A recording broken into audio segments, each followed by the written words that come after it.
এই পৃথিবীর বুকে এক অদ্ভুত দ্বীপ আছে যার নাম গ্রিনল্যান্ড বা সবুজ ভূমি। কিন্তু এখানে সবুজের বদলে চোখে পড়ে সাদা সীমাহীন বরফের রাজ্য। এই দ্বীপের প্রতিটি গ্লেসিয়ার, পাহাড় এবং সমুদ্র তট লুকিয়ে রেখেছে হাজারো রহস্য। আমরা আজ শুনবো সেই রহস্যের গল্প, দেখব বরফের নিচে জীবনের ছন্দ।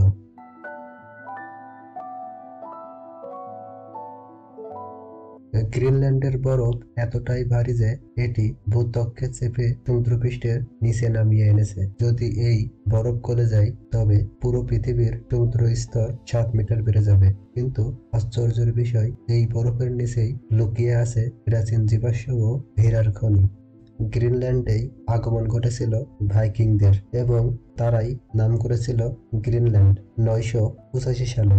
গ্রিনল্যান্ড শুধু প্রকৃতির লড়াইয়ের ইতিহাস নয়, এখানে মানুষের লড়াইয়েরও ইতিহাস জড়িয়ে রয়েছে।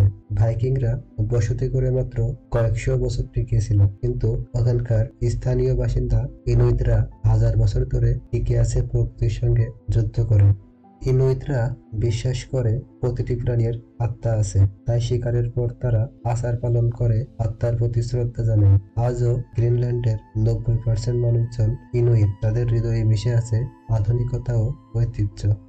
গ্রিনল্যান্ডের বরফ গলার অর্থ শুধু বিপদ নয়, এটা নতুন দরজাও খুলে দিচ্ছে। চীন, আমেরিকার মতো দেশগুলি এখানে বিনিয়োগ করছে খনিজের জন্য, কিন্তু স্থানীয়রা ভাবছে কিভাবে তাদের সংস্কৃতি ও প্রকৃতির। গ্রিনল্যান্ডের প্রকৃতি হলো এক মহাযজ্ঞ, যেখানে বরফ, সমুদ্র এবং আলো মিলে তৈরি করে অপার্থিব সৌন্দর্য। কিন্তু এই সৌন্দর্য রক্ষার দায়িত্ব তো আমাদেরও আছে। গ্রিনল্যান্ড ভ্রমণ মানেই অ্যাডভেঞ্চার। এখানে কোনো রাস্তা নেই, পরিবহনের একমাত্র প্রধান বাহন হচ্ছে হেলিকপ্টার, নৌকা বা স্যালেজ। আর মনে রাখবেন, এখানকার স্থানীয়দের কথা বলতে, হ্যালো বলতে কখনোই ভুলবেন না। গ্রিনল্যান্ড আমাদের শেখায় কিভাবে প্রকৃতির সাথে সহাবস্থান করতে হয়। এই ভিডিওটি যদি আপনাদের ভালো লাগে তাহলে কমেন্টে জানান।